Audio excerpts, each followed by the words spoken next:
વંદે માતરમ વિદ્યાર્થી મિત્રો, ધોરણ 9 સામાજિક વિજ્ઞાન, પ્રકરણ 8 ભારતના રાજ્ય બંધારણનું ઘડતર અને લક્ષણો. અગાઉ આપણે બંધારણ એટલે શું, બંધારણની રચના ક્યારે થઈ, આમુખ એટલે શું, આમુખ કોને કહેવામાં આવે, એના વિશે અભ્યાસ કરી ગયા. તેમની અંદર આપણને કહેવામાં આવ્યું કે ભાઈ આપણું બંધારણ 26મી જાન્યુઆરી 1950થી અમલમાં આવ્યું, કે ત્યારથી લઈને આજ દિન સુધી આપણે 26મી જાન્યુઆરી પ્રજાસત્તાક દિન તરીકે ઉજવીએ છીએ. સાથે સાથે દેશના સારા સંચાલન માટે બંધારણ છે ખૂબ જ જરૂરી છે. તો આમ આમુખની અંદર આપણા દેશની જે સામાજિક, આર્થિક, રાજકીય, સાંસ્કૃતિક જે કંઈ બાબતો છે તેના આધારે દેશની અંદર વસવાટ કરતા જે લોકો છે, જાતિ, જ્ઞાતિ, ભાષા, રીત રિવાજ, પરંપરા અને વગેરેના આધારે કોઈ પણ જાતનો ભેદભાવ વગર સમાનતા, બંધુત્વતા, રાષ્ટ્રીય એકતા અને બિનસાંપ્રદાયિકતા વગેરે બાબતો પર ભારથી મૂકવામાં આવેલો છે. આજે આપણે આમુખનું મહત્ત્વ છે તેના વિશે અભ્યાસ કરીશું કે આમુખ શા માટે જરૂરી છે. તો એમની અંદર આપણને કહેવામાં આવ્યું કે આમુખને બંધારણનો આત્મા કહ્યો છે, તેનું સવિશેષ મહત્ત્વ રહેલું છે.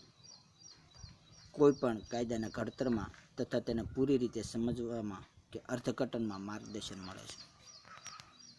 બંધારણના આત્મા તરીકે આમુખને ઓળખવામાં આવે છે, કારણ કે આજે આપણા દેશની અંદર કોઈ કાયદો ઘડવામાં આવે તો કાયદાને સારામાં સારી રીતે સમજવા માટે અથવા તો કાયદો ઘડવા માટે કોઈ પણ જાતનું માર્ગદર્શનની જરૂરિયાત હોય તો એના માટે આમુખ છે ખૂબ જ મહત્ત્વનું છે. કોઈ કાયદાનો હેતુ તથા તેનો આદર્શ કાયદો ઘડવા પાછળ સંસદની નીતિ શું છે તે જાણવામાં આમુખ મદદરૂપ થાય છે. ઘણી વખત સંસદ કઈ બાબતોને આધારે કાયદો ઘડશે તે સમજવા માટે પણ આમુખ છે મહત્ત્વનું છે. ક્યારેક કોઈ પ્રકારની મુશ્કેલીઓના નિવારણ અર્થે કાયદો ઘડવામાં આવે તો તેનો નિર્દેશ આપણને આમુખમાંથી સ્પષ્ટ થાય છે. આમ આમુખ બંધારણનો અર્ક છે. કોઈ કાયદો ઘડતી વખતે કોઈ મુશ્કેલી ઊભી થાય અથવા તો દેશની અંદર કોઈ એવી પરિસ્થિતિનું નિર્માણ થાય તો આવા સમયગાળા દરમિયાન આમુખ છે ખૂબ જ મહત્ત્વનું બનતું હોય છે. ત્યારબાદ કહેવામાં આવ્યું કે કાયદાની કોઈ કલમમાં કે વિગતોમાં કોઈ અસ્પષ્ટતા કે વિસંવાદિતા ઊભી થાય, કાયદાનો હેતુ સ્પષ્ટ થતો ન હોય ત્યારે આમુખ કાયદાની કલમને સમજવામાં, તેનું અર્થઘટન કરવામાં મદદરૂપ બને છે. આમ બંધારણની જોગવાઈની સમજવા માટે હોકાયંત્રની ગરજ રહે છે. જો ઘણી વખત કીધું કોઈ કલમ, કોઈ બાબત, કોઈ મુદ્દો અસ્પષ્ટ હોય, સારી રીતે સમજી શકાય તેમ ન હોય, આપણા માટે અસમજણ ઊભી થતી હોય ત્યારે કાયદાને સારી રીતે સમજવા માટે બંધારણ છે ખૂબ જ ઉપયોગી થતું હોય છે. બંધારણ છે એ કાયદાનું અર્થઘટન કરવામાં મદદરૂપ થાય છે. સાથે સાથે કીધું આમુખ બંધારણની જોગવાઈને સમજવામાં હોકાયંત્રની ગરજ રહે છે. અહીં એક ઉદાહરણ આપવામાં આવ્યું છે તમને મિત્રો કે જ્યારે દરિયાની અંદર આપણે મુસાફરી કરી રહ્યા હોઈએ ત્યારે સ્ટીમર અથવા તો વહાણ ચલાવનાર વ્યક્તિને રસ્તો હોતો નથી. ચોક્કસ દિશાને આધીન એ વ્યક્તિઓ ચાલતા હોય છે અને એ દિશા બતાવવાનું કામ હોકાયંત્ર કરે છે. એમ અહીંયા પણ એક સારા દેશનું સંચાલન કરવા માટે બંધારણ છે હોકાયંત્ર જેવું કામ કરે છે. જેમ દરિયાની મધ્યમાંથી બહાર નીકળવા માટે હોકાયંત્ર આપણને મદદરૂપ થયું અને માર્ગદર્શન આપ્યું અને દિશાઓ બતાવીને આપણે બહાર નીકળી શક્યા, એમ કોઈ કાયદાઓ અથવા તો કોઈ એવી વિપરીત પરિસ્થિતિઓ સમજવા માટે આપણને બંધારણ છે ખૂબ જ મહત્ત્વનું યોગદાન છે આપે છે. એટલા માટે એને હોકાયંત્રની ગરજ સમાન ગણવામાં આવે છે. ઘણી વખત આપણે પણ આપણા જીવનની અંદર ક્યારેક મુશ્કેલીઓ આવે તો મુશ્કેલીઓને સમજવા માટે આપણે સમાજની અંદર રહેલા જે મોટી ઉંમરની વ્યક્તિઓ કે જેમને આપણે વડીલ કહીએ છીએ તેમની પાસેથી માર્ગદર્શન મેળવતા હોય છે ને તેના આધારે આગળ વધતા હોય છે. આમ દેશની રાષ્ટ્રીય એકતા, અખંડિતતા અને નાગરિકો વચ્ચેની બંધુત્વની ઉમદા ભાવનાઓનો આદર્શ પડઘો છે. આમુખે ઉચ્ચ આદર્શો તથા ધ્યેયનું પીઠબળ છે. પરિણામે આમુખને આધારે આપણે એક સારા રાષ્ટ્રનું નિર્માણ કરી શકીએ છીએ. દેશના લોકોની વચ્ચે એકતા જાળવી શકીએ છીએ, દેશની અખંડિતતા જાળવી શકીએ છીએ અને દેશના નાગરિકો વચ્ચે કુટુંબ જેવી ભાવનાઓ એટલે કે આપણો જે સિદ્ધાંત છે વસુધૈવ કુટુંબકમ એને આપણે સાકાર કરીએ છીએ. ત્યારબાદ આપણને કહેવામાં આવ્યું કે આમુખના આધાર સ્તંભો, કે આમુખ કઈ બાબતોને આધારે રચાયેલું છે, એમની પાછળ કોનું પીઠબળ રહેલું છે. તો એની અંદર આપણને કહેવામાં આવ્યું કે ભારતીય બંધારણના આમુખમાં વ્યક્ત થયેલા આધારરૂપ શબ્દોની અંદર કહેવામાં આવ્યું કે અમે ભારતના લોકો સાર્વભૌમ, સમાજવાદી, બિનસાંપ્રદાયિક, લોકશાહી, પ્રજાસત્તાક, બંધુત્વતા, ન્યાય, સમાનતા, રાષ્ટ્રીય એકતા અને અખંડિતતા વગેરે બાબતો ઉપર આપણે ભાર મૂકેલો હતો. પરિણામે આપણે સારામાં સારી રીતે કામ અને કાર્ય કરી શકતા હતા. આ બાબતો જે આપણે બંધારણના આમુખની અંદર દર્શાવવામાં આવી છે કે ભાઈ ભારતના લોકોની અંદર સાર્વભૌમ, સમાજવાદી બાબતો, બિનસાંપ્રદાયિકતા એટલે ધર્મનિરપેક્ષ, લોકશાહી, પ્રજાસત્તાક, બંધુત્વતા, ન્યાય, સમાનતા, સ્વતંત્રતા, રાષ્ટ્રીય એકતા અને અખંડિતતા વગેરે બાબતોને આધારે આપણે મુખ્ય 3 બાબતોની અંદર અભ્યાસ કરવાનો છે. કઈ એવી 3 બાબતો છે કે જે આપણા બંધારણને અથવા તો આમુખને સૌથી વધારે પ્રાધાન્ય છે આપે છે. એમાંનું આપણને પહેલું જ કહેવામાં આવ્યું લોકશાહી. વિદ્યાર્થી મિત્રો, આપણે જાણીએ છીએ ભારત સ્વતંત્ર થયું એટલે આપણી સમક્ષ પહેલાં તો કેવા પ્રકારની શાસન પ્રણાલી અમલમાં મૂકવી, કેવી રીતે વિકાસ કરવો તે પ્રશ્ન છે સૌપ્રથમ ઉપસ્થિત થયા હતા. ત્યારે આપણે અલગ અલગ દેશોની અંદર જે શાસન પ્રણાલીઓ હતી, વ્યવસ્થા તંત્ર હતું અને લોકોનું જીવન ધોરણ હતું તે બાબતોનો અભ્યાસ કર્યો અને અંતે આપણે એક સારા સમાજની રચના કરવા માટે લોકશાહીને પ્રાધાન્ય આપ્યું. કારણ કે લોકશાહીની અંદર વ્યક્તિ પોતાની રીતે, પોતાની જાતે, પોતાની જરૂરિયાત અનુરૂપ વિકાસ સાધી શકે છે, કરી શકે છે. તો આ બાબતોને ધ્યાને લઈ અને આપણે લોકશાહીને પ્રાધાન્ય આપેલું કે જેથી એક સારામાં સારા વિકાસ કરવા માટે આપણને માર્ગદર્શન પૂરું પડી શકે. જેમની અંદર કહેવામાં આવ્યું લોકશાહીની અંદર કે ભારતના બંધારણમાં ભારતના લોકોએ આખરી સાર્વભૌમ સત્તા આપવામાં આવી છે. કોઈ એક વ્યક્તિ કે વર્ગનું શાસન નહીં, પરંતુ સત્તાની અંતિમ બાગડોર લોકો હસ્તક હોય છે. જો અહીંયા આપણને કહેવામાં આવ્યું વિદ્યાર્થી મિત્રો કે આપણે અંતે 1947ની અંદર સ્વતંત્ર થયા ત્યારે સાર્વભૌમ સત્તા લોકો પાસે હોય તેવા પ્રયત્નો કર્યા. કારણ અત્યાર સુધીની અંદર ગુલામીની અંદર જીવન જીવતો વ્યક્તિ હવે પોતાની રીતે પોતાનો વિકાસ સાધી શકે એ જરૂરી હતું. એટલે અહીંયા કહેવામાં આવ્યું કોઈ એક વ્યક્તિ કે વર્ગનું શાસન ન હોવું જોઈએ. અત્યાર સુધી રાજાશાહી હતી અથવા તો શાહુકાર પ્રથા કે જેમને અંદર લોકો ઉપર અત્યાચારો, જુલ્મો કરવામાં આવે. પરંતુ અત્યારે હવે બધી જ સત્તા, અંતિમ સત્તા કહી શકાય કે જે લોકોના હાથમાં હોય, લોકો જ નિર્ણય કરે. આવા પ્રકારની શાસન પ્રણાલી છે આપણે સ્થાપિત કરી, જેમની અંદર કહેવામાં આવ્યું લોકશાહી એટલે ડેમોક્રેસી, જેમનો ગ્રીક શબ્દ ડેમોસ એટલે કે લોકો અને કેટ્રોસ એટલે સત્તામાંથી ઉતરી આવ્યો છે. સાથે સાથે એને કીધું કે રાજ્ય સત્તા અમુક વ્યક્તિઓના હાથમાં નિરંકુશ રીતે સ્થાપિત થયેલી નથી. જોજો, યાદ રાખજો વિદ્યાર્થીઓ કે કોઈ પણ રાજ્યની સત્તા અમુક વ્યક્તિઓના હાથમાં નિરંકુશ આજીવન એમની પાસે નથી, પરંતુ લોકોના હાથમાં હોય છે. લોકો ગમે ત્યારે કોઈ પણ વ્યક્તિને સત્તામાં બેસાડી પણ શકે છે અને સત્તામાંથી ઉતારી પણ શકે છે. એટલે ક્યારેય કોઈ વ્યક્તિ અભિમાન કરી શકતો નથી, કારણ કે સત્તા છે વ્યક્તિઓના હાથમાં છે, વ્યક્તિ પોતાની પાસે રાખે છે. આજે આપણે આપણા સમાજની અંદરથી કોઈ વ્યક્તિને પ્રતિનિધિત્વ સોંપી અને ચૂંટણીની અંદર ઊભા રાખીએ અને આપણે એમને જીતાડીએ અને સત્તાની અંદર સ્થાપિત કરીએ, પણ જો એ વ્યક્તિ કોઈ સારા કામ ન કરતો હોય અથવા તો ભ્રષ્ટાચાર કરતો હોય તો આપણે એમને સત્તા ઉપરથી દૂર પણ કરી શકીએ છીએ. લોકશાહી એવી રાજ્ય વ્યવસ્થા છે કે જેમાં દેશના લોકો સામાજિક, આર્થિક, રાજકીય ન્યાય મેળવી શકતા હોય અને રાજ્ય વ્યવસ્થામાં ભાગ લેવાનો અધિકાર ધરાવતા હોય.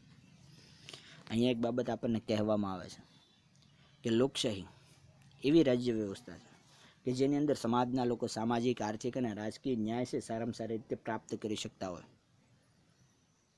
સાથે સાથે એને કીધું રાજ્ય વ્યવસ્થાની અંદર ભાગ લેવાનો અધિકાર હોય. આ બાબતોને સૌથી વધારે પ્રાધાન્ય છે આપવામાં આવે છે. ત્યારબાદ એની અંદર આપણને કહેવામાં આવ્યું કે આપણા બંધારણની અંદર સાર્વત્રિક પુખ્તવય મતાધિકારના ધોરણે મતદાને ચૂંટેલ લોકોના પ્રતિનિધિઓ દ્વારા રચાતી સંસદ, લોકસભા અને કારોબારી પ્રધાનમંડળ વ્યક્તિના જવાબદાર હોય છે. આપણા દેશની અંદર સાર્વત્રિક પુખ્તવય મતાધિકાર છે, એટલે કે 18 વર્ષની ઉંમરે ભારતની અંદર કોઈ પણ વ્યક્તિ ચૂંટણીઓની અંદર મતદાન છે કરી શકે અને પોતાના ઉમેદવાર છે એમને મત આપી અને જીતાડી પણ શકે છે. એમાં જ્ઞાતિ, જાતિ, રીત રિવાજ, ભાષા, સમાજ કાંઈ પણ જોવામાં આવતું નથી. ત્યારબાદ એને કીધું લોકોના ચૂંટાયેલા જે પ્રતિનિધિઓ છે તેના આધારે લોકસભાની રચના થતી હોય, કારોબારી એટલે કે પ્રધાનમંડળ અને એના મંત્રીમંડળની રચના થતી હોય અને વહીવટી તંત્રની પણ રચના થતી હોય છે. કારોબારીને અબાધિત સત્તા નથી. કારોબારીઓ પાસે અબાધિત એટલે બધી જ સત્તાઓ આપવામાં આવેલી નથી. અમુક સત્તાઓ છે વહીવટી તંત્ર પાસે સ્થાપિત કરેલી છે. ત્યારબાદ કીધું કે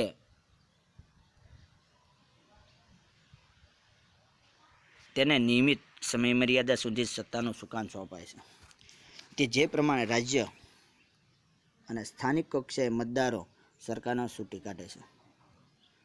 અહીંયા પણ એક બાબત સમજાવવામાં આવી વિદ્યાર્થીઓ કે આજે વિકેન્દ્રીકરણની નીતિ અપનાવવામાં આવી કે જેને પરિણામે સ્થાનિક કક્ષાએ અને તેનાથી ઉપરી કક્ષાએ અલગ અલગ સરકારોની સ્થાપના કરી છે. કેન્દ્ર સરકાર જ્યારે કોઈ નિર્ણય લે છે તો એ નિર્ણયનો અમલ સ્થાનિક કક્ષાએ કઈ રીતે લઈ શકાય તેના માટે પણ સરકાર છે એની સ્થાપના થતી હોય છે.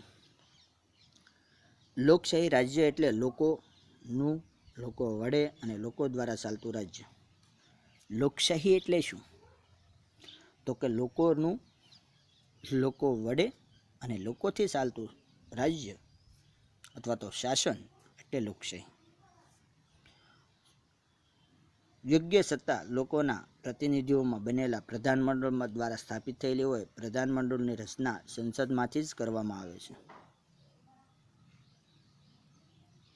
જો અહીંયા એક બાબત કીધી કે આજે એક સારા પ્રધાનમંડળની રચના જે લોકોએ ચૂંટેલા પ્રતિનિધિઓ છે તેમાંથી કરવામાં આવતી હોય છે અને આ પ્રધાનમંડળ સંસદને જવાબદાર રહે અને કામ કરતું હોય છે.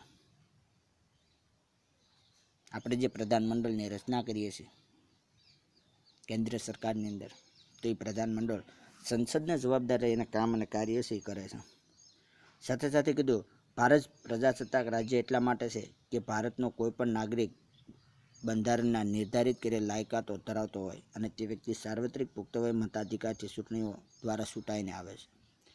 તેમાં વંશ પરંપરાગત વારસાને આધીન આ પદ પ્રાપ્ત કરી શકતો નથી અથવા તો 5 વર્ષ સુધી તે સામાન્યતઃ સત્તા પર રહી શકે છે.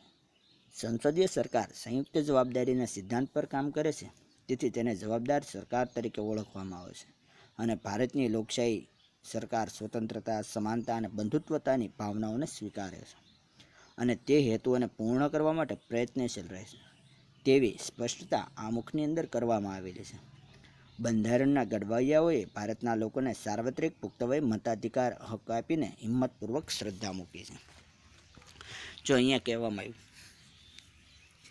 કે ભારતની અંદર જે રાજ્ય સંસ્થાની સ્થાપના કરવામાં આવી વંશ પરંપરાગત નથી.